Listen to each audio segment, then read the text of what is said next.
He's like, wait, you have to have a character chart to watch that? Mm-hmm.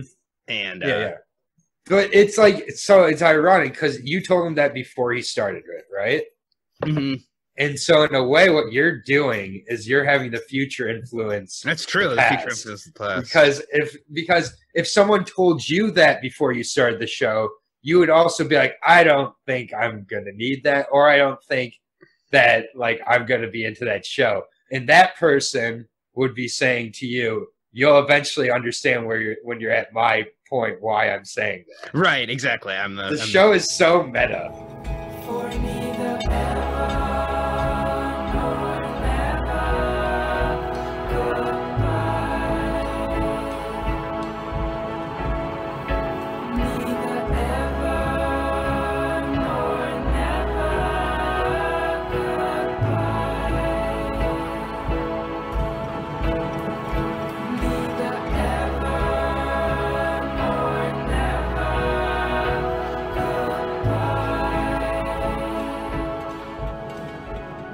Welcome back to Digesting Dark, where we are tackling the Netflix series Dark one episode at a time.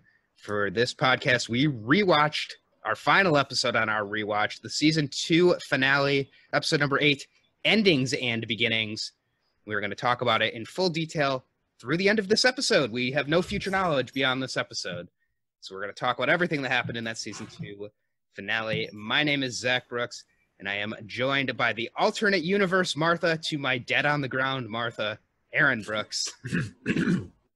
Hey, how's it going? Is that you gurgling up blood because you're dead? Yeah, I wasn't sure which role I was playing, so let me get into my role as I didn't want to. Yeah, I figured I would give you the alternate universe instead of assigning you the dead person role. I think she says I'm not here for why you think I am, or I'm not who you think I am. So whatever, it's in my notes. So I'll say it when we come to the scene. I forgot there's so much to keep track of in this. Yeah, no, I have that also written down, and she does say, I'm not who you think I am. She uses the ball machine, and she says it's not a question of what time, it's a question of what world. You think that Alt Martha could be Ash from Pokemon? Because it does. I know you don't really watch Pokemon, but yeah, I know Ash that thing looks like a Mr. Film Buff from the. I'll just tell you, the Pokeball looks a lot like the time traveling orb that Martha throws down. So maybe, just maybe she's in the Pokemon universe. In a pre-pandemic world, I almost watched Detective Pikachu, and then I didn't end up watching it, and then the pandemic hit, and then I never ended up watching it. Yeah, you know what the Pokeball looks like, though. It's iconic. Well, okay, anyways. so yeah, before we get into that, well, first of all, before we get into anything, thank you guys for joining us. Be sure that you are subscribed because we will have season 3 coverage dropping starting on Saturday, just a couple days on the apocalypse. Season 3 will be coming out. We will be going through episodes one at a time, probably averaging about one per day. We are also going to be doing a season 3 preview show tomorrow. So that is Thursday, June 25th. We'll probably record that later on in the day. So definitely get your feedback in for that. You can tweet it at us at BrooksZA and at AaronJay Brooks. You also can leave a comment on any of our YouTube videos, and we'll be pulling questions from there. We've already got a pretty good list going. So definitely get that feedback in, and make sure you're subscribed on any podcatcher, Google, Spotify, Apple, Player.fm, or you can also subscribe to the YouTube channel because we do put all the podcasts up on YouTube as well. If that's the way that you like to consume podcasts, then we'll do that. As I said, we'll do that for season preview show tomorrow on the 25th, and then take a day off. And then on the 27th, we will start releasing episode by episode breakdowns of season 3. I was thinking about it. We're going to be very careful not to get spoiled. I think, I say now that we're checking YouTube comments. I think once season 3 drops, we will not be checking YouTube comments until we finish the season. At least I won't be, because I don't want to see anything by mistake.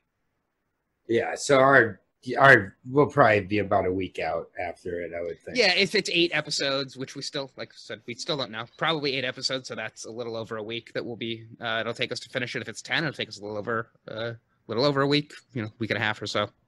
So. Yep. Stay with us. If you can stay on our pace, I think we both agree that Dark is best enjoyed by digesting it. That's why we named this podcast that, and not just by consuming it all in the first 12 hours that the show is released on Netflix. But yeah, I even with season 2 took my time. the first time through. Yep, yeah. So when I watched season 2, I did it the same way. I did one episode per day, and it was like I couldn't wait to get up the next day and watch the next episode because it's such a good season and so much happens.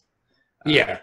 I liked it a lot more on the rewatch. I'll say that much. Yeah, definitely. So let's get into the rewatch. I think one thing I want to touch on is at the very end of the episode. So usually we start at the beginning, but let's start at the end. The beginning is the end. Yeah, the beginning is the end. Exactly. It's fitting.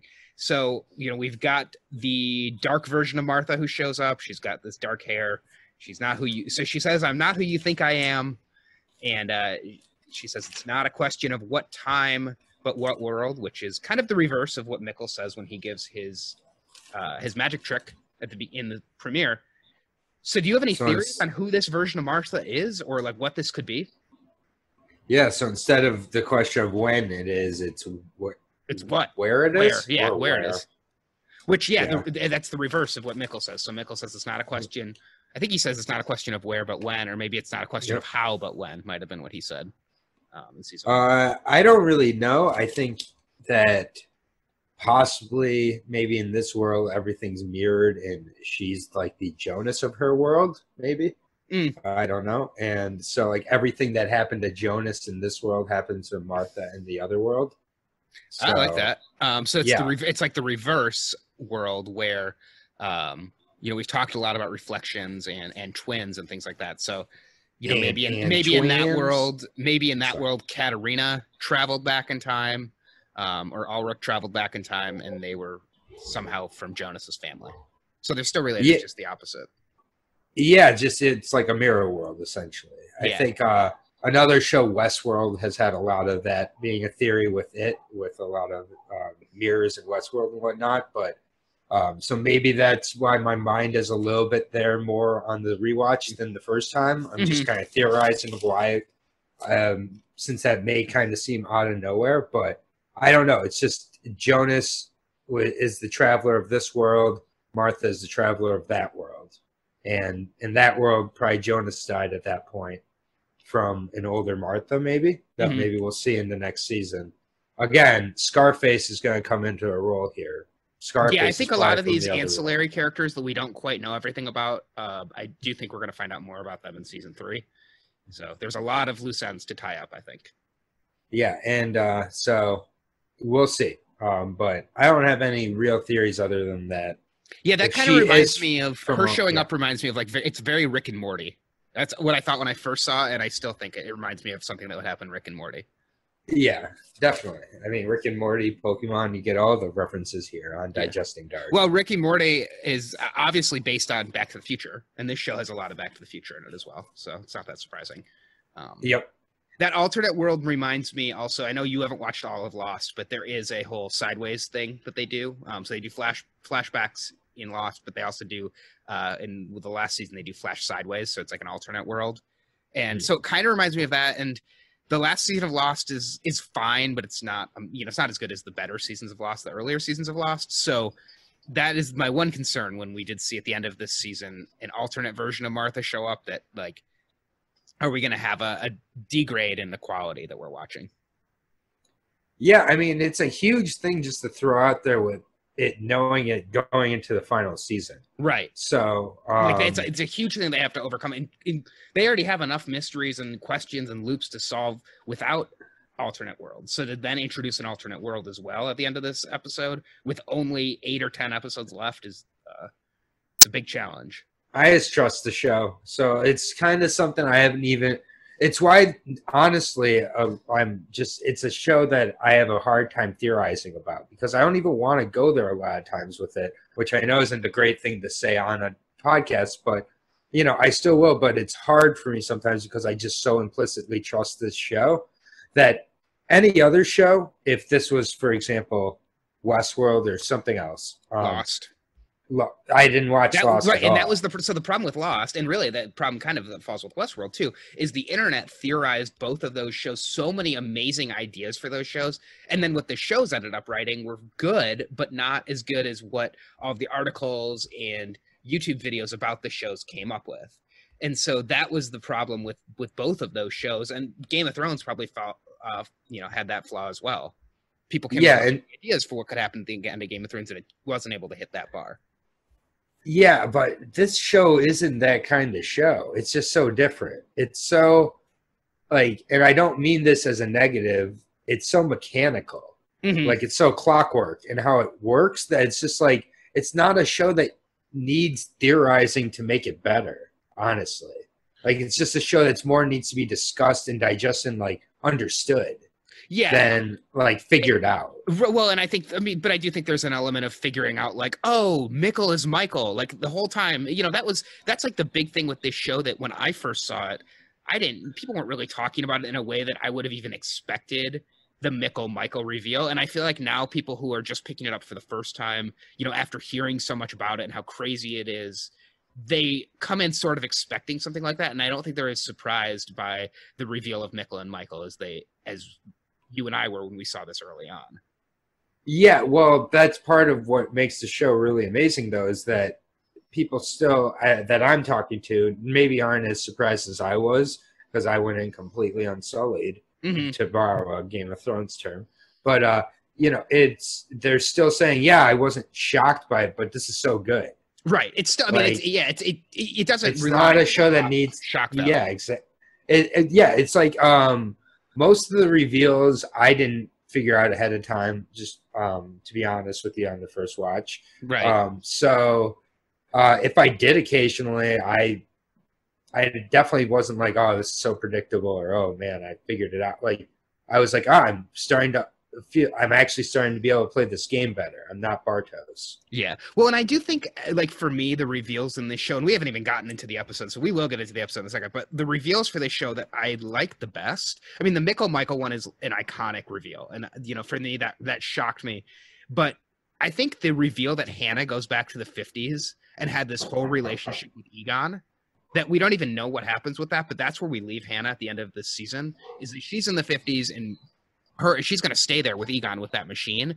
And we've been seeing 50s Egon, we've been seeing Egon in the 80s, and we had no idea that he had this history with Hannah. And that twist, it changes the character so much and adds depth to the Egon character that actually is like one of my favorite reveals on this show. And that's not even like it's not like a crazy twist. It was just something that we had no idea happened in the background.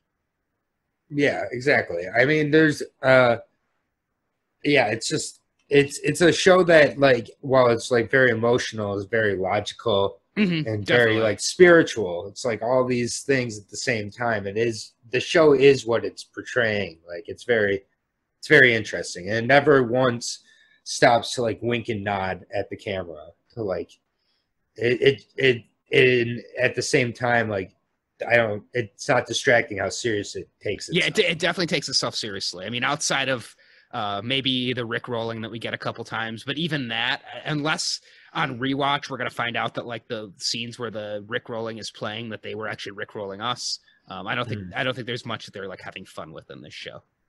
Yeah. All right. Well, with that, let's start back at the beginning of this episode, and we'll get back to the Dark Martha reveal as we get there. But I think we both have a lot of pages of notes to go through. Yep. So this was very interesting. I did not remember that we opened the episode with Elizabeth in the future, and we see the fallout / ashes / snow. It's kind of hard to tell what it is, but something falling, and it's June, so I don't think it's actually snow. And she unburies a case, much like we've seen other characters unburying a case in this show. And in it, we see her family photo and the fox hat. So that's basically confirming that this is Elizabeth. We do know that now this is Elizabeth. But she also sees photos of herself with Noah and a baby.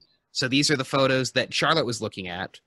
And we're also getting some Noah narration at this point, talking about the end being the beginning, and the beginning is the end.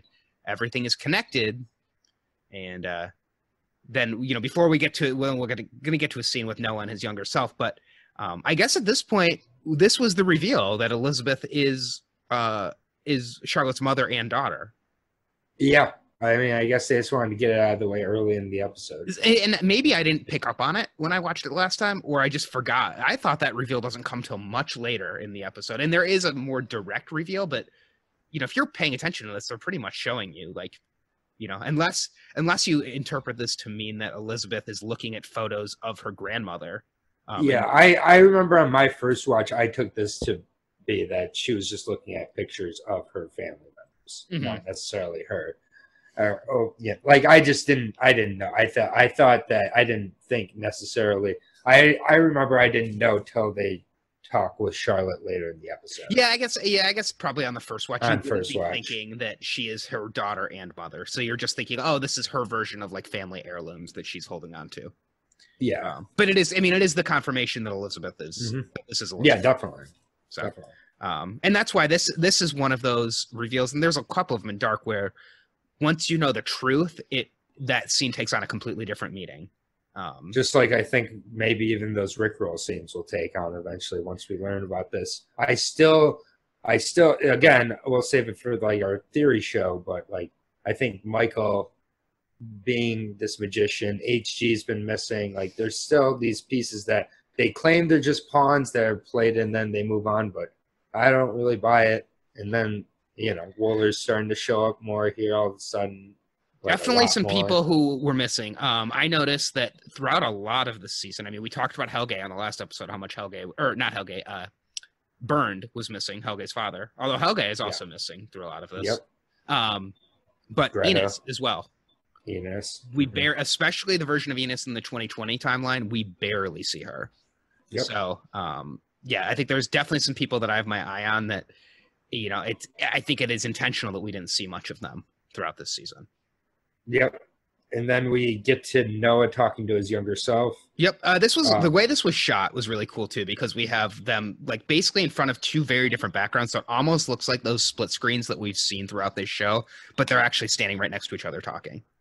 Yep. And he says, I couldn't tell her who her mother is, just as I cannot tell you what your provision is. Yeah, which is a weird way to say that, but I guess just like what your path is, basically, is what he's telling her. I guess just a translation thing. Oh, yeah, could be. So Noah, and older Noah says to younger Noah, my older self wanted to tell me something, but he couldn't. So it's like a really circular way of discussing. He said, but I couldn't, yeah. Oh, but I couldn't, yeah. And he said, if you knew what I knew, now you wouldn't follow the path to get you to where I am now. And so they talk about free will and that he's about to go on this path. And then Magnus and the older woman, I am under the impression still this is Francisca. I'm even more under the impression this is Francisca after this episode, but I don't know if you think it could be anybody else. Yeah, I think for sure. No. It's just weird they haven't revealed that it's her. It's the only reason why I'm like hesitant to that, but have they revealed that's Magnus? Yes, she called him Magnus a couple episodes ago. Okay. And that definitely, he looks exactly like Magnus. Right, I just kind of generic. So they come out and Magnus says everything is prepared. So again, using the phrase "everything is," we hear that a lot. Yep, and also another thing that Noah mentions that he couldn't exist in the here and now if everything didn't go the exact same way. Exactly. Which we've heard something similar to that from a lot of characters. We heard the Stranger say that. I'm pretty sure Claudia says that to herself. So that's just determinism 101. Right. But it also makes sense, right? If young Noah didn't go back in time and get into the bunker with Elizabeth, then he wouldn't become this version of Noah that's standing there telling him to get in the bunker. So it's the whole paradox, bootstrap paradox once again. Yep. So he said, you must go. Then we go to 2020. We're going to spend almost the rest of the episode in this June 27th, 2020. It is the day of the apocalypse. And we even are seeing so much that we're seeing the actual clock counting down. So like 6 hours, 4 hours. So it's 9:25 in the morning. We open on that clock. And it goes from 24 to 25. And I don't know if it was just a clock or what, but it looked like it struggled to go. I don't know. It did look like it was like, I think it was just how they were showing like they have such a close up of it. That's like the passage of time. I don't think it was like, maybe it was like the electromagnetic field that's having trouble with time, but I think that it was that he was opening it. I wasn't sure if it was a sign that maybe things are still slightly off, like just like another kind of homage to like how things only line up every 33 years because the calendar's slightly off. Maybe just a sign that the world's it's probably nothing. Yeah, but when we see that clock a couple times. Yeah, we see that clock struggling a couple times throughout this episode. Mm-hmm. Now we get Jonas talking with Claudia. Yeah, before that we see the stranger opening the box with the passport and the gun. Oh yeah. And then we see Jonas, younger Jonas. He's talking to Claudia in front of the God particle barrels. So I guess they're still in the 80s when they're talking at this point. And yeah, this is another scene I had to watch multiple times. So Jonas says to her that we can stop this sick shit, and talking about how they can't change the big things, but they can change the details. They can't change the grand scheme. They can change the details, change a grain of sand, and change the whole world. Yeah. So and Jonas he is also basically saying if they change something small, they can change everything. Yeah, and he also says he's here to close the passage, but did not break it. So what he said, actually, so he's there to open the passage. He says that his future self closes the passage. So the stranger closes the passage, which is something I guess I just I remember him saying that. I didn't really put that together, that we didn't even use the cave passage at all during this season. So at the end of the last season, whatever the stranger did under the caves by opening the portal and having Helge and Jonas touch each other in the bunker, that actually led to the passage being closed. So that's why when earlier in the season, when Jonas tries to go through the passage in 1921 and he can't, and it's closed off, it's actually because the stranger closed off the passage at that point. Yeah. So to me, that's really confusing, and that's why people are using so many of the machines this season to travel, because they can't use the crawling through a cave passage that they were able to in season 1. Yep. So that's something I definitely did not pick up on watching this, because they just didn't really talk about the cave passage. Yeah. Also, after he says none of the sick shit will happen, he says Mikkel won't vanish, Michael won't kill himself, and then your father won't die to Claudia. So, right. The big things and little things don't follow the same rules. We won't be able to change the grand scheme of things. So basically, a lot of times in this episode, it talks about how people refusing to let go of the things they're attached to is what brings them down. Mm-hmm. So he's contradicting himself completely here. He's like, we can't change anything, but I have to believe that we can change the small things, because otherwise everything I'm doing is pointless. Well, and it's so this scene is so confusing too, because he's telling this stuff to Claudia, and he learned all of this from spending a year with older Claudia. So he's learning all this back from Claudia. So it's they're just feeding each other. It's who's lying to who started the lie, right? Or whether it's an intentional lie or just misinformation. But they're just it's like a game of telephone that just keeps going back and forth between the two of them. Yep. And yeah, I'm not exactly sure what Jonas thinks he can accomplish here. Because this version of Jonas obviously has not yet seen Martha die. He doesn't know as much as the stranger does. He definitely doesn't know as much as Adam does. And this version of Claudia also doesn't know as much as older Claudia. Right. So they're both very new to all of this. They don't know what they can change. And I think between the whole idea with the passage being closed and them, when he's discussing the things that he says can change, he says Mikkel won't disappear, Michael won't hang himself, and your father won't die. Those things are not related at all. So Mikkel, unless they're just wiping the slate clean of everything, Mikkel disappearing had no impact on Claudia's father dying. Yeah, it's basically just the ultimate form trying to pander to himself and the person who needs to help him. Yeah, I guess you might be able to do a cause and effect that if Michael wasn't there, Jonas wouldn't have traveled, and then maybe Claudia wouldn't have traveled to the future, which caused Egon to die. But I really don't think you could even do that, because I don't think that they really interacted ever outside of this. So yeah. I guess maybe you could say that Jonas's impact led to future Claudia telling younger Claudia about the time machine, but that's quite the stretch. So we'll see more about the passage in their interaction, because I do have a couple thoughts on the passage, but I'll hold that.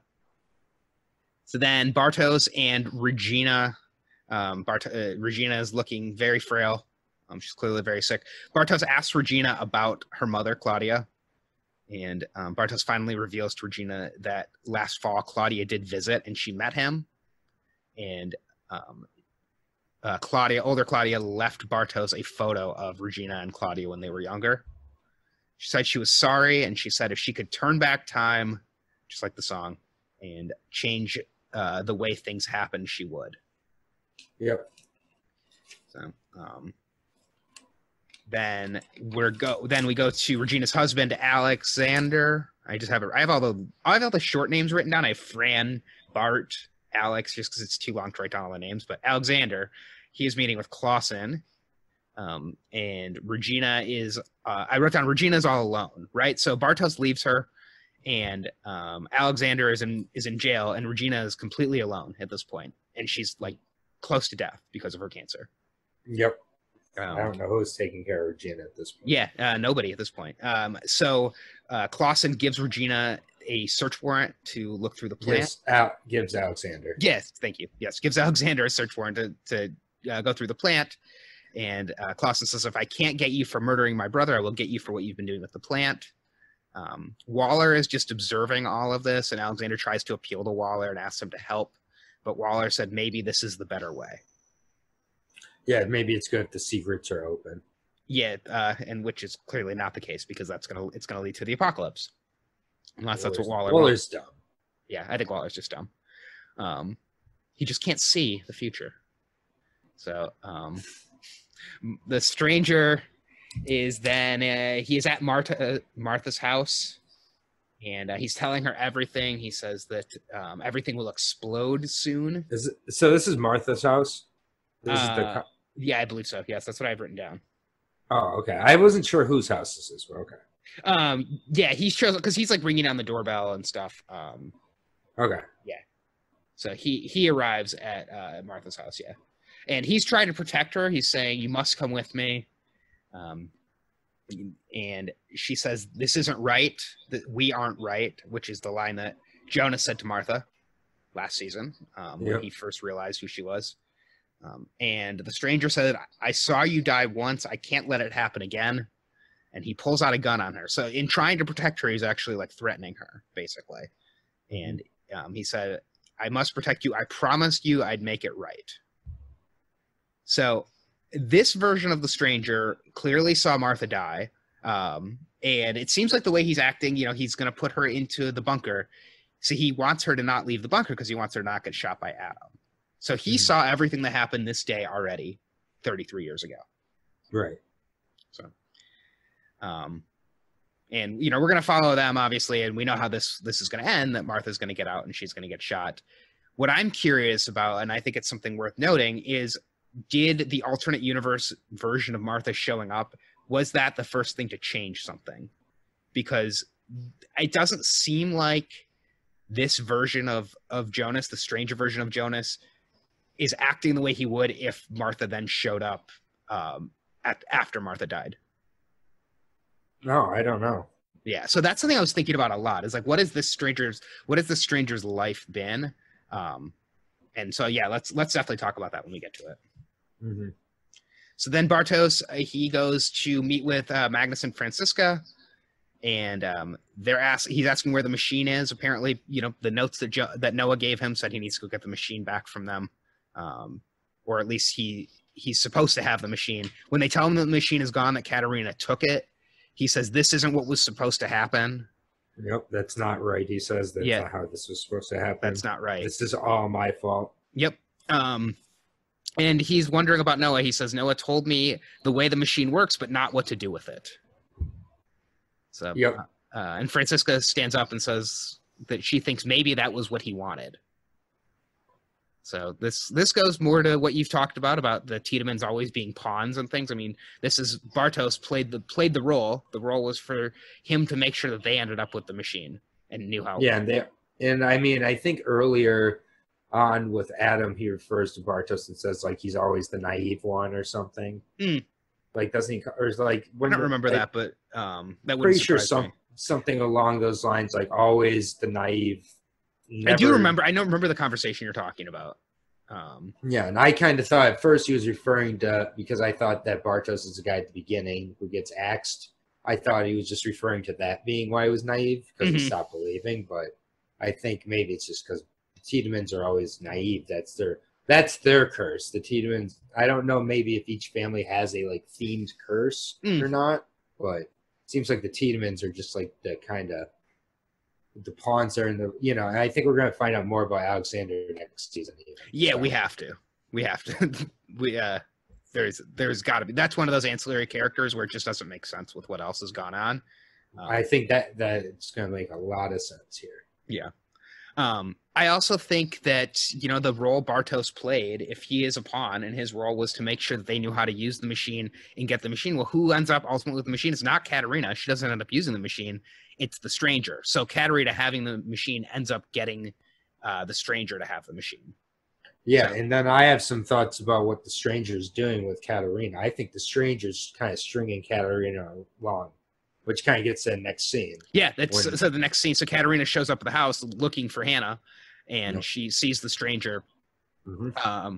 Oh, wait, no, she doesn't actually. No, so she gets there. The stranger's not yet there. But what she does is she finds his bag of stuff. Is that what you're talking about? Yeah, and this is at least the second time now where the strangers conveniently left a bunch of shit out, either explicitly out or explicitly out to be found. With Regina earlier on, and now this. When he's staying at the hotel and he leaves all the pictures up and everything, and then Clausen ends up finding the box. This is now at least the second time where his box of stuff is found. Katarina goes through it all, finds the light, finds the map, which I believe isn't that the stranger's information he had written on there. Anyways, about following the signal. Who wrote "Follow the Signal"? Yeah, he wrote that on the map for Jonas, and that's what led Jonas to the caves in the first place. Yeah, and so it was also, while he wrote it for Jonas, it's also being used by Katarina. Mm-hmm. So then Katarina follows the red string to the, where she's supposed to be in the cave at the time of the apocalypse. Right. Yep, that's true. So she follows the same path Jonas did in season 1, basically. Yeah. So Jonas, then we see, speaking of Jonas, we see Jonas and Claudia. Now they're in the passage. They've opened up the door. And this is when Jonas says that he's going to open it. And he's been working with the older version of Claudia over the last 12 months. So this version of Jonas, if Jonas is 18 in 2020, then this is a 19-year-old version. So he's like 1 year off of these 33-year cycles now, this version of Jonas. He's spent a year outside of the 33-year loops training with Claudia. Yeah, and I thought Claudia's reply to when he says he wants to reopen the passage was interesting, because she says, but you want to close the passage in the future or the past. Mm-hmm. Like that's what so she starts out saying the future, then the past, and then she says your future. Jonas says it, like what she's talking about, the stranger says it took a long time for him to realize he must start the disaster in order to finish it, or in order to avert it. Yeah, he must start the disaster he wanted to prevent. And I was also very confused by that, because she says that, your older self, so referring to the stranger, said that he wanted to close the passage. When did Claudia meet the stranger? Yeah, I do not remember that ever happening. Yeah, and then Claudia asks how he knows, and Jonas says the past 12 months that Claudia taught him everything he knew in the future, and about the future and the past. Yeah. So, and we've heard at least a couple times now from Noah and a few other characters, them accusing Claudia of being a little dishonest. So, there's that. And it's just like, we just have a case of everybody lying to each other in order to get what they want. Yeah, either that or there was a scene with Claudia and the stranger that either we're not remembering or we haven't seen. But I do not remember the stranger ever interacting with Claudia. The only thing I can think of is maybe the stranger told something to HG, and HG passed that information along to Claudia, because they both did interact with HG Tannenhaus earlier. Maybe. But yeah, I definitely was confused by that. And we do get the information that, Jonas says Adam and Sigmundus want a new world. Claudia and I, or me and Claudia, or whatever he says, want to save this one. So that it's kind of laying out the two different sides, whether that's accurate. Maybe that's not what Adam really wants, and he just comes off as nefarious because he's doing what needs to happen to reset the timelines.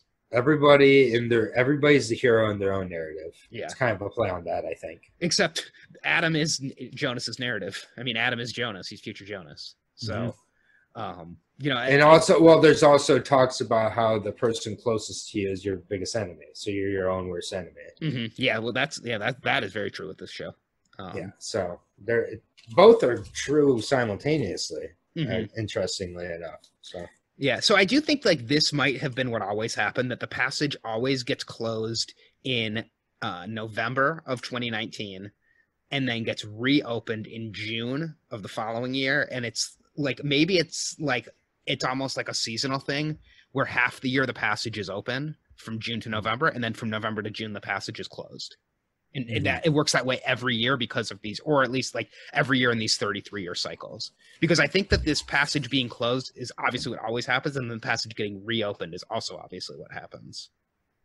So it's just during select times when the passage is open, I guess. Yeah. No, I think you're right. It's much less confusing to travel using the machine. You can just do that whenever you want. But with the passage, apparently, it's not all the time. So, timing's everything. Yeah, seriously. So then we've got the bunker. We have the stranger is taking Martha down to the bunker. He's trying to save her. And he says, Jonas will come back and he will try to save things, but promise me you won't leave the bunker. So the stranger not helping himself by telling her Jonas is coming back. Because he also going to make her want to leave. Yeah, he also says, stranger says he can't help but hope he can change things.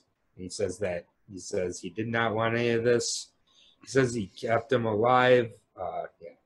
Yeah. Says so she kept him alive. Yeah. All this just like the same things he keeps telling himself. He knows he can't change it, yet he keeps trying to.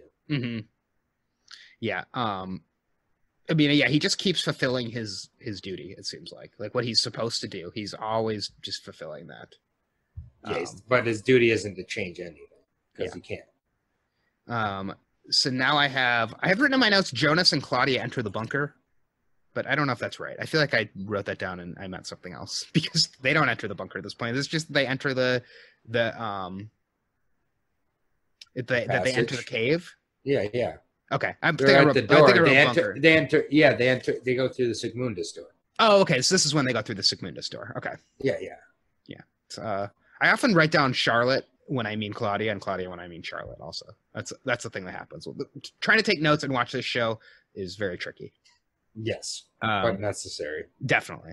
So then we see Charlotte. She's going to the police station. Waller is telling her about the warrant that has been issued, and then Waller finally comes clean about how he's worked with Alexander over the last couple of years, and he helped him bury the radioactive waste. And Charlotte brings up that Jonas, the stranger version of Jonas, said that there was something that will happen with the plant on this day. So she knows something bad is about to happen, and she needs to go there and stop it. Yeah, and says that how everything's connected. Yep. And she'll find out even more about that later. Peter then is talking to Elizabeth. He's looking for Francisca, and Elizabeth just keeps looking at that watch that older Noah gave to her. Mm-hmm. And she uses that watch a lot. She has that pocket watch a lot. She has it quite a bit. And Peter brings up that he said only those in the bunker will survive. So this is when Peter has the idea that they need to get to the bunker to be safe.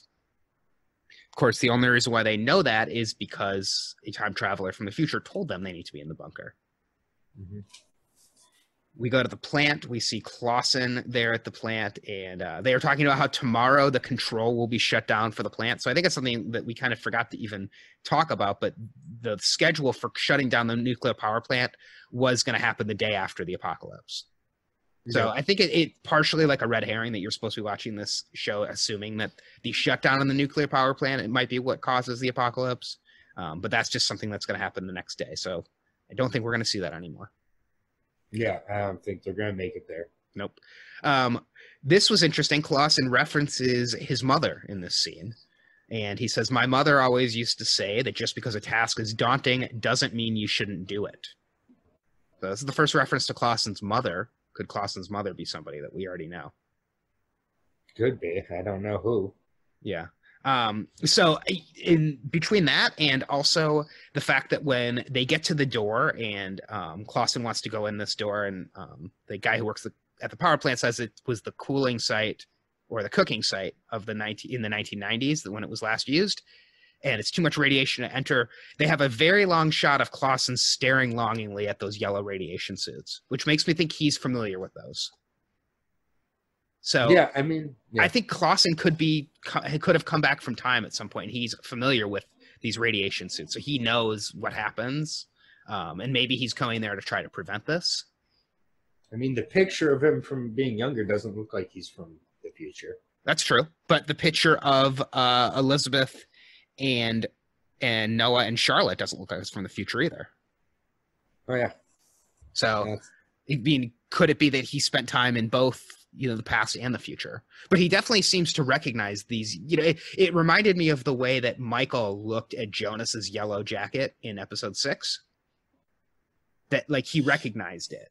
Maybe he subconsciously recognized it or consciously recognized it. Yeah, or he's just like, a detective who sees brand new radiation suits outside of a very radioactive site that supposedly nothing's been in, and he wants to see what they're hiding in.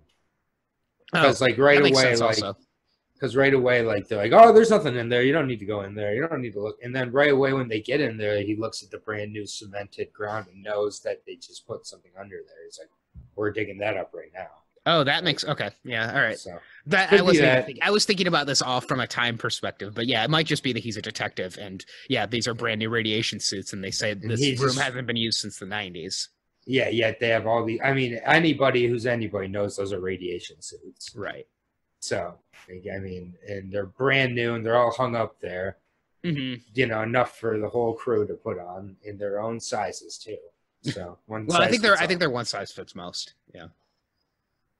All right. So then, Katerina. I thought this is a really great scene. So we have Katerina. She's looking at the photo album in the Conwald house, and it's all pictures of Michael. And it's like she's looking at these, like, basically the slideshow of Mikkel growing up. So she sees pictures of him at all these different ages, at his high school graduation, him with Ennis. And she sees basically his whole life of her son, who she's missing. And I just thought that was such an interesting way for her to experience the loss of her son. Yeah, definitely heartbreaking. Yeah. And we see older teenage Mikkel. So I don't think that's the same actor who played Michael, but maybe we're going to meet that version of Mikkel later on. But, we're seeing him just kind of, he looks happy. He looks like he's a well-adjusted kid by this point in these pictures as well. Mm-hmm. He's probably forgotten his past. Right. So then the stranger walks in, and Katerina is asking him how this machine works. Mm-hmm. And he explains that no matter how much she wants him to come home, Mikkel can't come home. She says that Mikkel belongs here. You don't. And Jonas says he can't prevent it, but, as bad as she wants it, that she cannot bring her son home. And she thinks it's just because he's trying to save himself, and he's explaining that, no, he would sacrifice himself, but he's tried, it does not work. Yeah, he says things in the past cannot be changed. Yeah, Mikkel can't come back. Then Katerina says Mikkel belongs here. And then she says, you don't. The stranger nods and says, yeah, under his breath, which inadvertently made me kind of laugh. It wasn't supposed to be funny, but he's just like, when she says it, he's like, yeah. Like, he's like, just thought this. He knows, so yeah. I mean, his life is wrong. He says he'd give his life for Mikkel if he could, but he can't because his future already exists. Yeah. Did Katerina even really like Mikkel before he disappeared? Like, I don't remember her being like... I mean, that's not fair. Let's not shit. Katerina has turned into, like, the Skylar White of this show for some reason. No. I like Katerina a lot. So I think she was a perfectly good mother before this just had, an asshole of a husband and Ulrich. Yeah. And then Kat asks why he came. He said he thought he could prevent the origin. Adams, the end point. I might not be able to stop myself from becoming him, but what's becoming of me, I can stop. So once again, he's like contradicting himself. Well, so how I took that was he was saying he can't prevent himself from becoming Adam, but he can stop Adam. So I think that's like he's saying his mission is to stop Adam, not to stop himself from becoming Adam. I think he's like accepted that he will become Adam. Okay. Yeah, I kind of was confused by that. Yeah, I mean, I am too, because he's slowly becoming, by the end of this, he's like assembled his team. Like, he's well on the way at the end of this episode to becoming Adam. And I do think that what we're seeing of Adam is kind of intentionally misleading. I think that Adam is a version of Jonas who has traveled through all of this time and realizes that he must follow a certain path, even if it leads to short-term losses, to win this longer war. So I don't know if Adam is really this villain that he's made out to be. Well, this is like, if you explain this and you didn't describe it as a war of time, what you said is just battle plans. It's like small sacrifices for the greater good of the war. Right. Like small sacrifices, including like looking like the villain. Right. Like including shooting Martha in front of Jonas, because Jonas needs that push to become perception, caring about. Right. Jonas needs that push to become what she says. Yeah.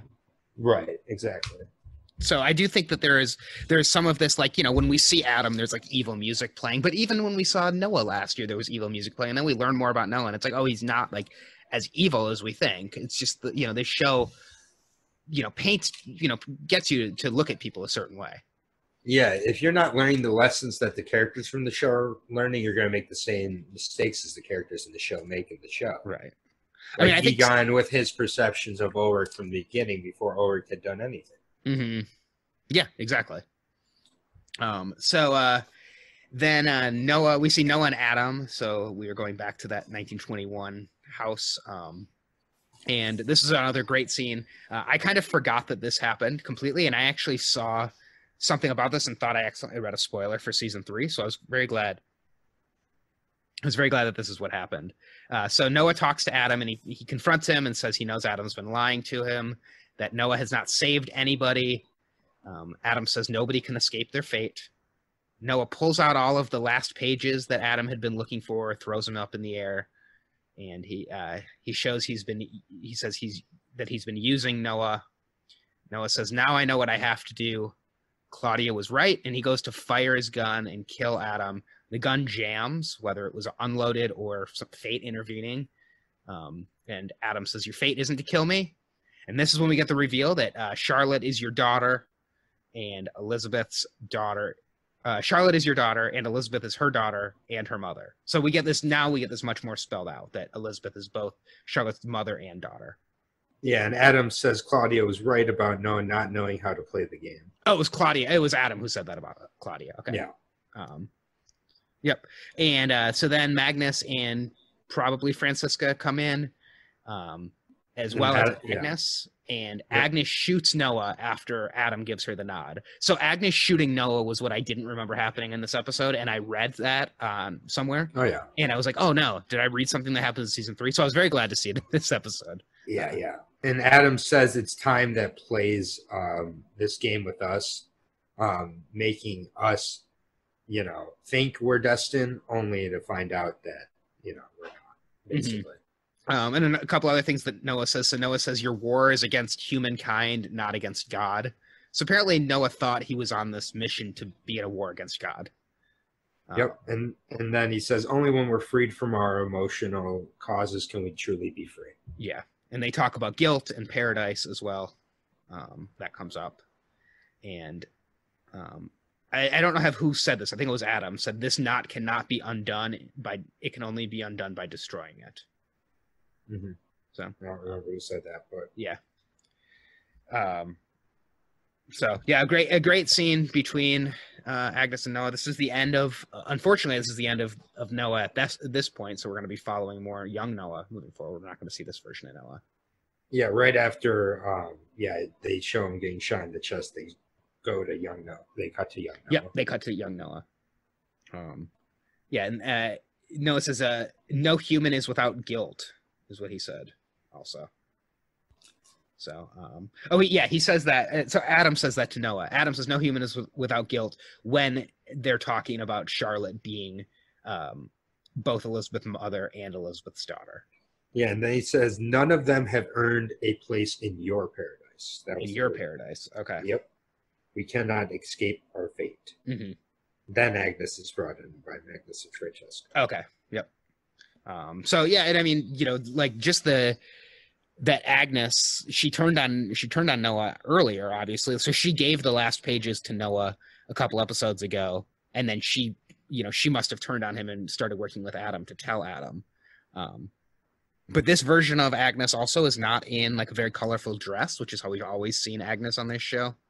and almost to me looks a little different. Like, I don't know if this is maybe a younger version of Agnes or even an older version, but it doesn't seem like this is the same Agnes that we've seen.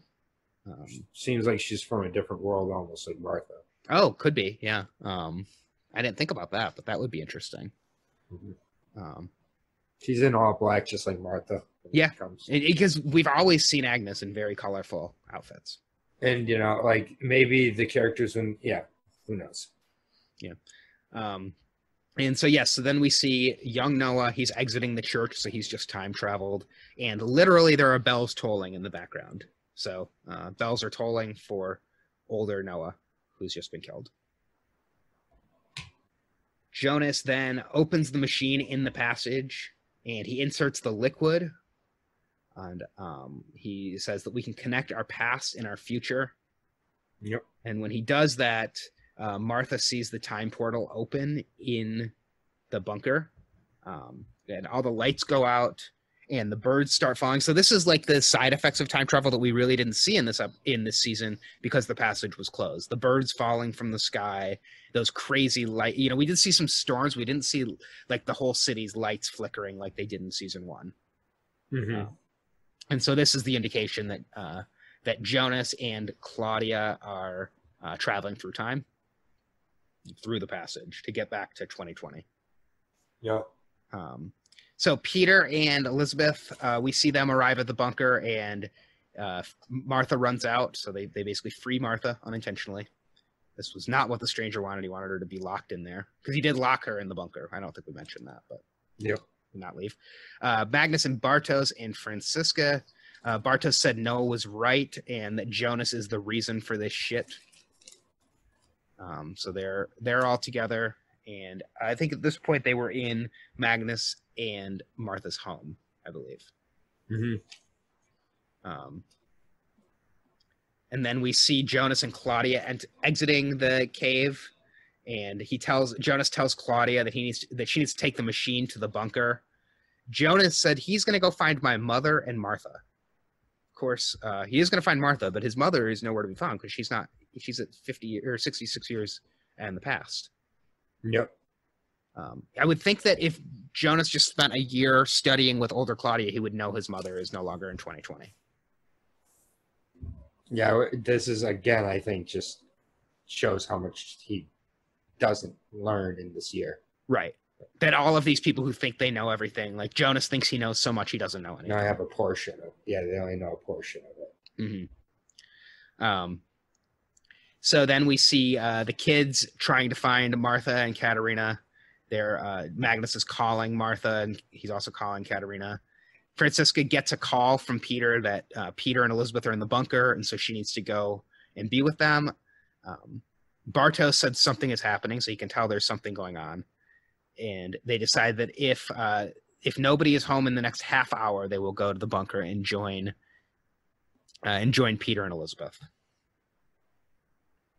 Then we get Waller and Charlotte driving, in just a quick conversation where they're talking, and Charlotte is catching up Waller about the fact that Noah is her father. We go into the power plant. We see the yellow suits. They are all walking into the cooking chamber. Great shot, because it's a super dark scene in these bright yellow suits.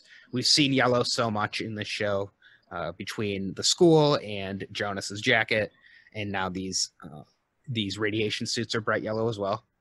Yep. And Clausen sees the sealed off cooling chamber. It's all very freshly laid concrete. And as you said, his detective brain is probably going off, and he's noticing this thing they said has been here since the 1990s.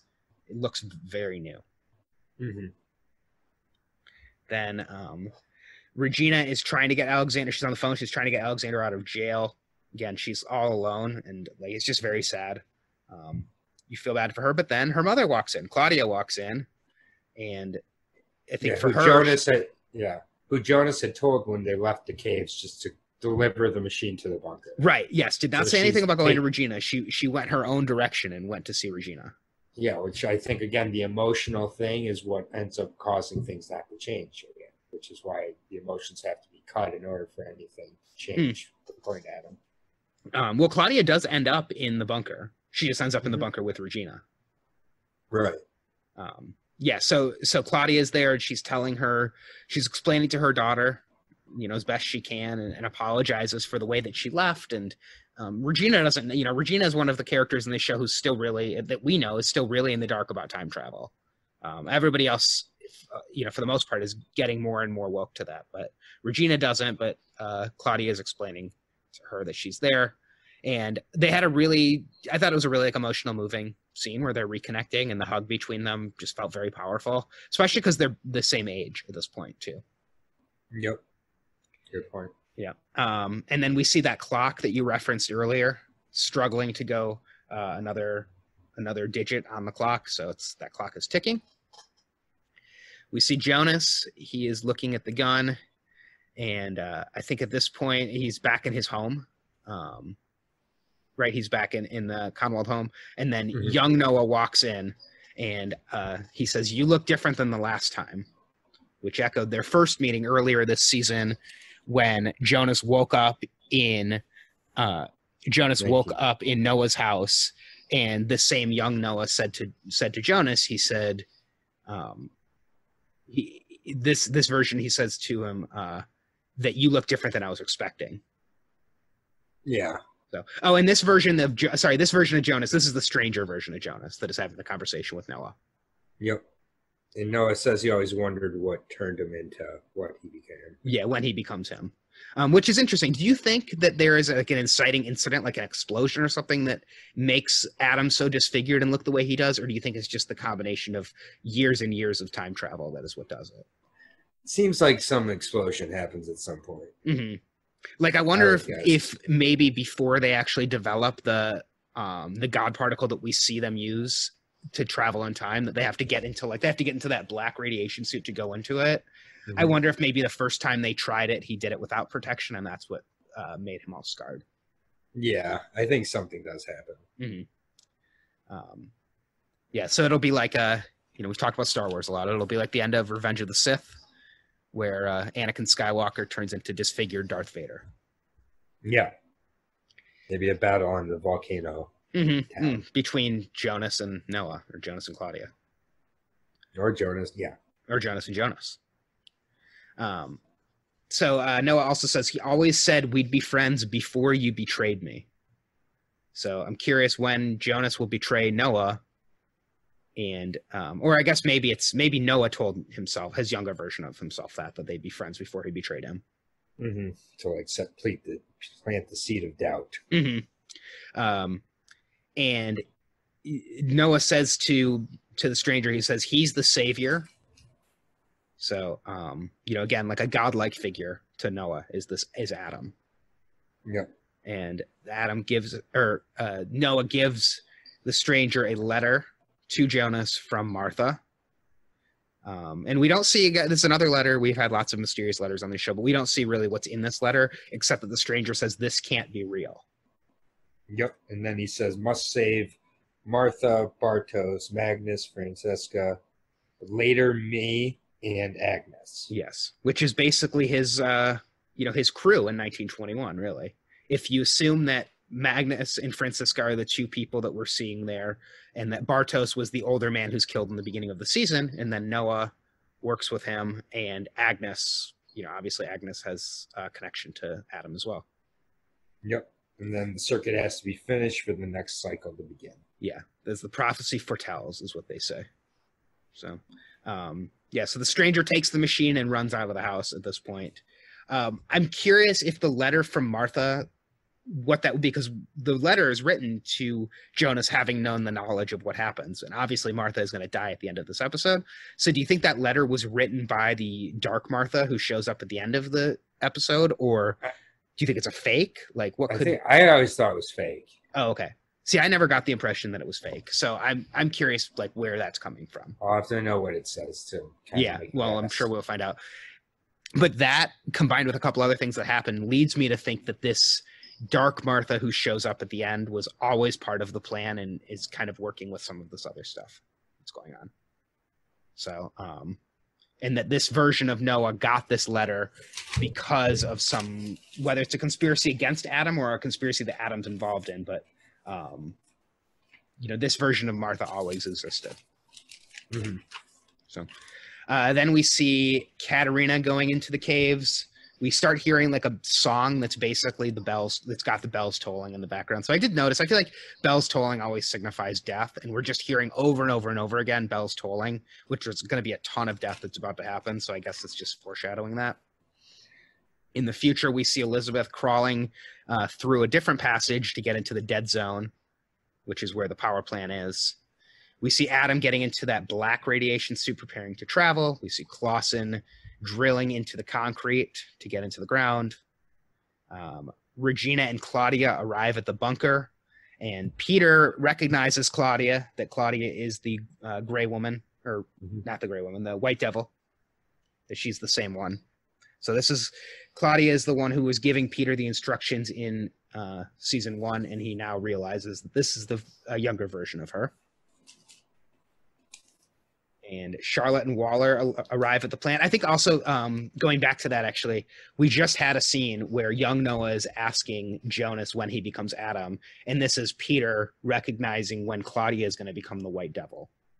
So it's just kind of interesting to think about these characters and how they become the older versions of themselves, like if there's a certain point or if they just slowly become that. Charlotte and Waller arrive at the plant. Then younger Jonas arrives home. He's looking for Adam. So I guess the reason why he did have to look, he's looking for Hannah. Jonas arrives home. He's looking for Hannah. And I guess the reason why when he gets out of the cave, he says he's going to look for his mom. He always has to look for his mom because that leads him back to the home, which is where this whole inciting incident is going to happen. Yeah, and just a couple things I noticed in the Conwald house, in Hannah's house. There's a picture of like a portal on the wall, and then there's a picture underneath it, like an artwork that Michael did, of like a portal looking time traveling thing, and then underneath it is a picture of the Grim Reaper. Oh, so I didn't notice that. I noticed like there was like a black death silhouette. Is coming. But yeah, it was Grim Reaper. So it's clearly put in the frame there. So just try a touch to what's coming maybe in the scene. So is that behind Jonas at this point? Yeah, it's like near like where Martha gets shot. Okay. Well, yeah, that's going to be the scene of death, and we've seen the stranger always look at that spot on the floor as well because he knows. And when Mikhail goes back in time, he's wearing the Grim Reaper outfit, or the skeleton. Yeah, but looks like a Grim Reaper with the hood. He also referenced being there's reference to people being ghosts of people as well. Yeah. Yep. Exactly. So then Martha shows up. And she tells Jonas that she knows everything. Of course, this version of Jonas doesn't know that Martha knows everything because she learned everything while he hasn't been there and has told it to the stranger, but hasn't told it to the younger version of Jonas. Yep. And she says to him, "You and I are perfect for each other. Never believe anything else." So there's that phrase coming up again.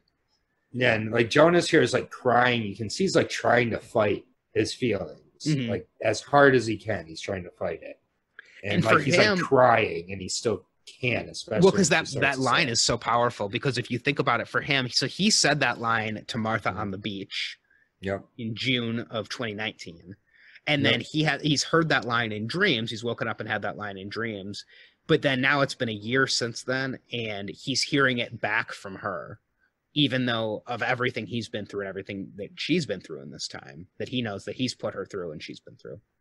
Yep. As soon as they kiss, Adam pops up with a little creeper. Yep. Says circle is closed. Yep. And he talks about the trigger and that he has the trigger inside of him. He says, "What's created today will start the beginning of the end, so I can lead to the end of the world." So, and so he's trying to end the world, but again, maybe the end of the world is what actually makes things better in the long run. Yeah, he said the cane pieces are in position already. All that's needed is a little push. Right. Jonas says he lies and is the trigger. Adam says the trigger is in all of us. The dark matter must be created so that I can lead it to its destiny in the future. Yep, to the end of the world is what he says. Yep. I am the trigger, not what you think. I'm the trigger for what I am today. And then shoots Martha. Yeah. So at first he has the gun pointed at Jonas and then moves the gun. He's wearing gloves, I noticed. I don't know if that has any significance, but I did think it was odd that he's wearing gloves. Maybe his hands are just really messed up. Yeah, and then he says some pain you cannot forget. Right. You'll carry this pain until you're finally ready to let go of her. you can stop me or you can try to save her. Mm-hmm. And then, yeah. He says, you'll know what you have to do. You'll know what you have to do, exactly. And during this time, he walks over to the calendar and he draws a circle on this date on the calendar. Of course, we saw Jonas when early in the season, when he's in the 2052 timeline, he sees that calendar with the circle drawn on this date. Yep. So, and he was the one who drew this. Adam was the one who drew this. Yeah. And I did notice that most of the other days on that week are not X'd out, but that's because Hannah's been gone for a couple days. Yeah. And yeah, I think that there are a couple ways that you could read this scene, but that Adam needs Jonas to experience this pain in order to become Adam. Just like what Noah says to himself earlier in the episode, that he needs younger Noah to go on this path in order to become that version of Noah. Yeah, I think the stranger kind of says that to Jonas in the season 1 finale where he's in the bunker.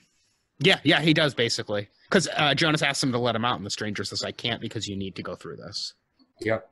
So everybody's trying to convince their past self that they have to go through those trials in order for their future self to change things. So you can try to stop me or you can try to save her.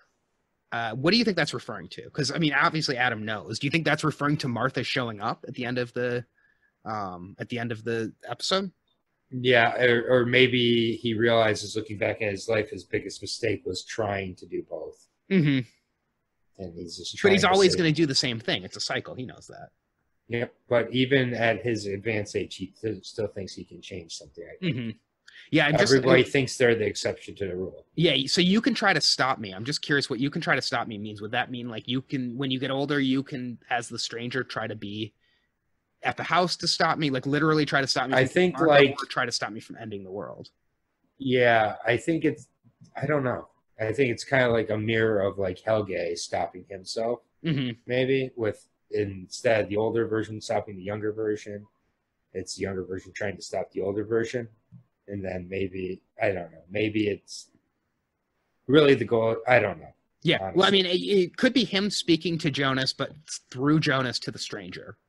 And I also was thinking that this is the first time that we have Jonas, the stranger, and Adam all in the same place. The first time we've had 3 versions of a character all in the same place on this show at all.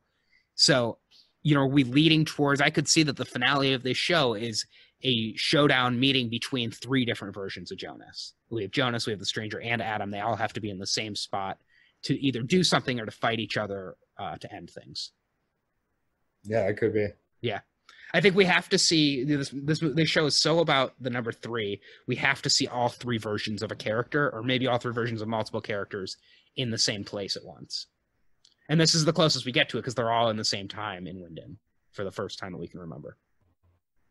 Yeah. All right. Well, this was not the end of the episode, which I was like, oh, we're already done. I thought there was more to come. Oh no, there's more to come. So then the container is opened, and Clausen says, "This is our elephant," and refers to the elephant earlier in the season. Oh yes, when was the elephant earlier in the season? When they're at the town hall and when he's talking about how an elephant from 10 perspectives. Oh, you're right. Yeah. Perspectives of an elephant. Yeah. No, that's a good point. Elephant never forgets. Yeah. And the stranger arrives with the kids, Bartos, Magnus, and Francisca. And Bartos says, this is all your fault. And the stranger agrees. And he says he's here to save them. So he has the machine, and they're about to use the machine. Then in the future, we see Elizabeth starting the dark matter machine. And in the past, we see, this is why I think this is Francisca, because there's some nice symmetry there that each sister is starting the machine at the same time in 2 different times. So we have Elizabeth in the future starting the machine in 99 years, or more than 99 years later, 132 years later, 132 years earlier, an alternate version of Francisca is starting the machine at the same time. Because it's not Magnus who's turning the machine, it's Francisca. And then Charlotte is in the present. So Charlotte is in the 2020 timeline as the dark matter is created. So we have 3 different versions of this dark matter God particle, and the 3 different women from this direct family, all right at the creation of it. So I think that was interesting. I also think that lends credence to me that that's got to be Francisca, just because it makes a lot of kind of poetic symmetry sense. But why is Francisca starting that machine? They've already sent Adam back. What would they be starting that for? I don't really know. I think that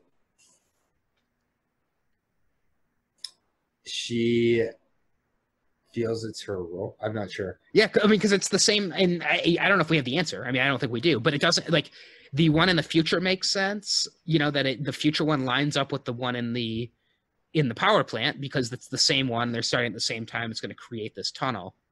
But the one in Adam's headquarters, they said they created that separately. It's not the same as the one that's in the future. So they're starting it at the same time, but it doesn't really make sense to me why they would start it, unless they are the ones who are connecting Dark Martha to send her back to Jonas. So that would make sense. That was my main theory, is that they are actually saving Martha, sending her back to get Jonas. And maybe Adam even knows about it because she's using that ball, the Pokeball time machine that you mentioned. And you said a couple episodes ago that there were actually blueprints to that Pokeball in Adam's headquarters. So Adam knows about that machine. So, as I watched this, one of the things that I really put together was, I think what happened always happened to Jonas. So he sees Martha get killed, and then he always was rescued by this other version of Martha. Because at this point, there's a little bit left, but basically at this point, the apocalypse is about to happen. Everything's going to explode in Winden and get destroyed. And Martha saving Jonas is what keeps Jonas alive, because otherwise Jonas would have died at this point, and the stranger never would have been able to go back. Because Jonas is not in the bunker when the apocalypse happens. Yeah. Well, the end is the beginning. So I think when I first watched this, I thought, okay, we're finally changing the cycle. This version of Martha is coming back, and she's going to help Jonas fix things. But I think this must have always been what happened, because otherwise Jonas would have died at this point, and the stranger would not have been able to do everything that we've seen the stranger do, meaning Adam wouldn't have been able to do everything that Adam did. Yep. I think you're... Oh, that's the choice. Maybe that was the choice that Adam brings up. What? Because that's the choice Jonas has, is to go with Martha, and what he thinks is going with Martha is going to save her, but by doing that, he's allowing Adam to be created. If Jonas didn't go with Martha, he would have been killed in the apocalypse, and Adam would have never become Adam. Because he would have died. Yeah. So to stop him, if he would have said no to this version of Martha, he would have stopped him. And that's the only way to stop him. Yeah. So that was his choice, and this was outside the timeline, and he made the wrong choice. Yep. Even though it seems like the right choice, because he's going with a version of Martha. Yep. I think you figured it out. Cracked it. I'm like Clausen. Good job, Clausen. Speaking of which. Yeah. So then, where are we? So Charlotte's at the Dark Matters. It's created. Katerina is in the caves. We're seeing kind of all of these things flash really quickly. We see Elizabeth in the bunker with the watch that Noah gave her. And at this moment, young Noah walks in. So, of course, this is when Elizabeth and young Noah meet, and they're going to have a love that is going to lead to Charlotte. And the portal disappears. And then Katerina enters the passage, and the wormhole reopens. And we see Charlotte and... when I said the portal disappears, I mean the God particle disappears. So Katerina enters the passage, and we have a wormhole opening. Charlotte and Elizabeth can see each other now, and they can see each other through that portal, much like in season 1, Helge and Jonas could see each other. Do you think that because Charlotte and Elizabeth are father and daughter, could Jonas be the father of Helge? Yep. Mother and daughter is what I meant. Could Jonas be the father of Helge? And like that's the parallel between season 1 and season 2, when characters see each other through a wormhole. Because we still don't know who Helge's father is. And because those scenes do really mirror each other. Right. It's like the exact same thing. And this is a mother and daughter.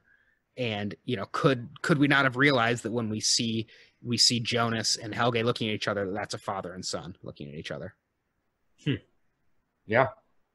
Could be. Because he was what was it that Greta said about her? Like he was a priest, but he wasn't a man of God, I think is how she described Helge's father. Yeah, I really think Helge's father is Peter. Okay. So if Helge's just like Elizabeth, so Helge is his own father and his own son? Yeah, I think that would be it. But now that you've mentioned how these scenes mirror each other, that could be it. But I guess maybe it was Agnes who said Agnes said Tronte's father was a priest and not a man of God. Right, yeah. So I do think Jonas could be Tronte's father. Which would make him Ulrich's grandfather. Yep. Which would make and Ulrich is his grandfather. So yeah, that would make a there lot we of go. Yeah. It's Agnes and Jonas. Yeah. We also still don't know who Agnes and Noah's parents are as well. So those could be somebody that we already know as well.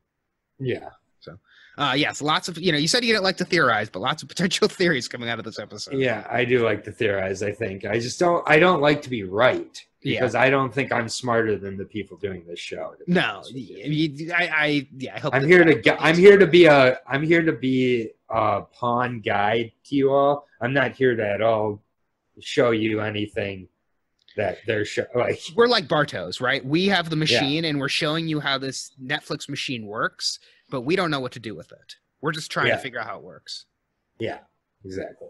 All right, so just a couple other things in this. So the power plant, the dark cloud goes over right when Charlotte and Elizabeth see each other. The stranger says it's beginning as him, Bartos, Magnus, and Francisca are all about to travel somewhere using that time machine. And then Charlotte and Elizabeth touch through the wormhole, and the apocalypse happens. And right before the apocalypse can happen, that's when Dark Martha shows up. We've talked a lot about Dark Martha already. And she says, I am not who you think I am. So maybe she's like a shapeshifter. Maybe she's not Martha at all. She just looks like Martha. She has way different haircut than Martha. She's not Jonas's Martha. We've seen how people at different ages are like different people. Think about how different people are from different worlds, I'm sure. Yeah. We're worlds apart is a saying that people often say about when they're describing their differences in personality. These two are literally worlds apart, Martha and Martha. And we did get reference earlier to Claudia talking about the world without Jonas and that it's not good. So, maybe that's where they're going.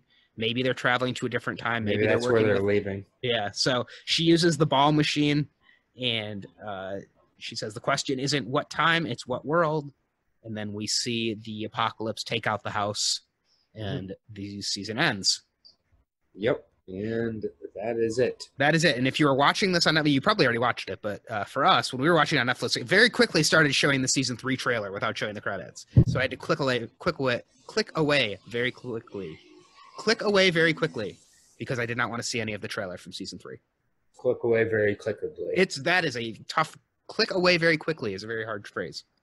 Yeah, it's a good thing Sigmundus didn't choose that for their phrase. No kidding. Does your brain hurt after talking about all of that? Because mine does. I'm exhausted.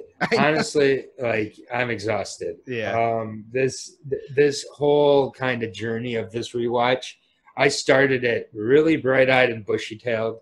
I'm not a professional podcaster at all. I just like television shows and especially Dart. And I started it I had 6 pages of notes today, but it took a long time and it got harder and harder. I'm looking forward to seeing some fresh stories here, but I'm just not sure how this first watch is going to go. I'm kind of scared to be going into this new world of not seeing episodes I've seen 6 or 7 or 8 times. I was thinking about it earlier. I'm like, we're going to come on these podcasts and there's going to be a whole lot of them. When we start, we're like, holy shit. Because now we're seeing stuff that we didn't already, that we already knew. So we're not like surprised, like, oh yeah, Mikkel is Michael and, Claudia is the White Devil. Like, that's not surprising, but we're going to see, probably the end of the first episode, we're going to be like, oh my God, I cannot believe like blah, blah, blah happened. So. Yeah. But I like this. I do really, really like this season a lot more on this rewatch. I still do wish it was 10 episodes, but I think they did well with the 8 still. Oh, yeah. So you brought that up before we started talking. You said you could see how this could have been 10 episodes and they changed it to 8, right? Yeah. Yeah. So I don't. because the only way they could do that is if they did more episodes that were bottle episodes. Because each episode outside of episode 6 was a day leading up to the apocalypse. And that's what I think this could have used, is 2 more bottle episodes, honestly. The bottle episode is the best episode of the season, in my opinion, episode 6. I did like the party, episode 7. I feel like episode The party 3, was episode 6 also. Okay, yeah. So, yeah, that bottle episode, that was basically the bottle episode. So I think that having a few more, but again, that's a minor nitpick. I still feel more of an emotional connection to season 1. Yeah, I think season 1 is like a little bit more of a self-contained story than this. Like this one is a great way to expand. Season 2 is a great way to expand out on season 1. And I love that we get the 20s timeline. We get more of the future. We get the Adam character. I liked it as a way to expand out, but season 1 is, if you're just going to watch season 1, you could watch just that and have like a full story told to you. I also feel like because it was 8 episodes and they kind of set up that each one was a day before the apocalypse, that is really a cool idea, but it forced a lot of characters, I think, to get kind of sacrificed without being acknowledged. Yes, and I think Gianna's that's something gone, Tronte's gone. I want to talk about the characters that we didn't get. In our feedback show, I think that's a good thing to touch on, like who we didn't get, who we expect to get. Because, yeah, I mean, we talked, like you just mentioned, Gianna and Tronte, nowhere to be found. Burned. Enos as well, burned. So there's a lot of characters. And then there's ancillary characters that it's like, if we only have 8 episodes, why are we wasting time with somebody like Clausen? So, you know, that must... Bernadette, where'd Bernadette go? Yeah, Bernadette. Like, it must play into the larger role, I would think. So I think it will be interesting to look at that as well. Yeah. But those are kind of just my overall thoughts. No, it was definitely really fun. I had a ton of notes. This show is very hard to take notes on because I have to keep rewinding it and pausing it. But it's going to be fun to get into season 3 and some new stuff and just see how different it is talking about brand new things versus talking about things with a rewatch perspective. Be a big shift for us. Definitely. So, so lots of theories on this one, or at least ideas of connections. I'm sure there are ones that are going to end up being very wrong and very stupid in a week, but in less than a week, in a couple days. But we hope that you guys helped get you all set up for season 3. Of course, we are going to be back tomorrow. MVPs. My God, we're 18 episodes in, and I still almost forgot. Thank you. MVP. All right, you get to go first. So my MVP, most valuable player of the season 2 finale, will be, I'm going to give it to Martha. Alt Martha, I guess, if we have to be specific. But nope, Martha, we don't have to be specific. Martha as a whole entity. She, she offers Jonas something that he doesn't get a lot of in this show, which is chances. And it's not her fault that he fucked it up. Yeah. He had his chance. You had your one job. It was to make your choice. And he again chose Martha. So do you want to hear something crazy? Martha.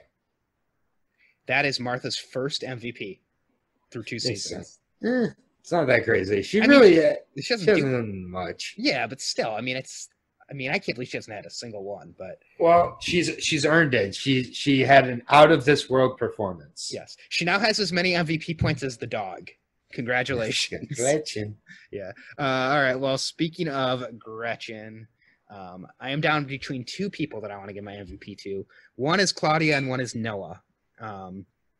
And that's pretty fair. They really should be co-MVPs because they're really is responsible for each other's fuck ups as the other one. Yeah. I guess I'll give it to Claudia because Noah died in this episode and Claudia didn't. So that's the deciding factor. So Claudia gets just from that reuniting with her daughter, I thought was really powerful. So Claudia gets MVP for this episode for me. Bumping her up to second place. So Jonas is in first place through 2 seasons with 5 MVP points. Claudia has 4. Noah, Ulrich, Mikkel, and Egon have 3 MVP points. Alexander and Hannah have 2. And Tronte, Elizabeth, Charlotte, Gretchen, HG, Peter, Agnes, Katerina, and Martha all have 1 MVP point. So, I will say after Jonas had 4 MVP points in season 1, he only had 1 in season 2. So, and Claudia had 0 MVP points in season 1, and she bumped all the way up to 4. So she got an MVP point in half of the episodes in season 2. So I would say that makes her the season 2 MVP. Interesting. Yeah. But we'll see how that changes in season 3.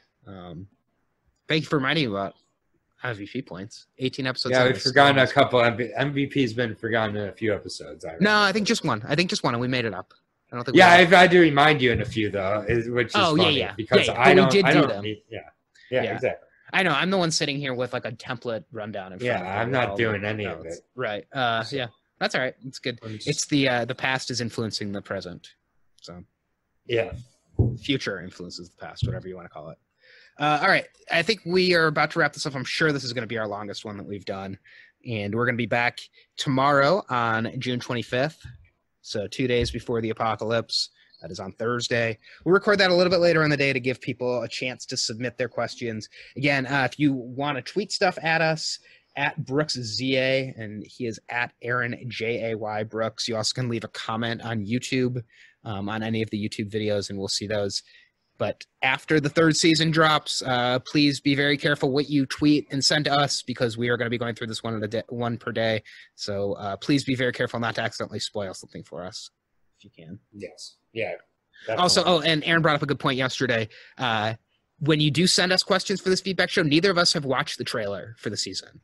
So don't ask any questions about the trailer, because we're not going to talk about that. We're just talking about based on what we've seen on the actual show. So, all right. Make sure you subscribe. Tell your friends if you're trying to get people refresh before Dark comes out. We've got now 19 podcasts.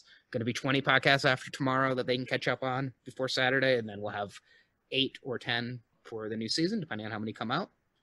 So thank you guys all for listening. We'll see you next time for our feedback show and season 3 preview. See you soon.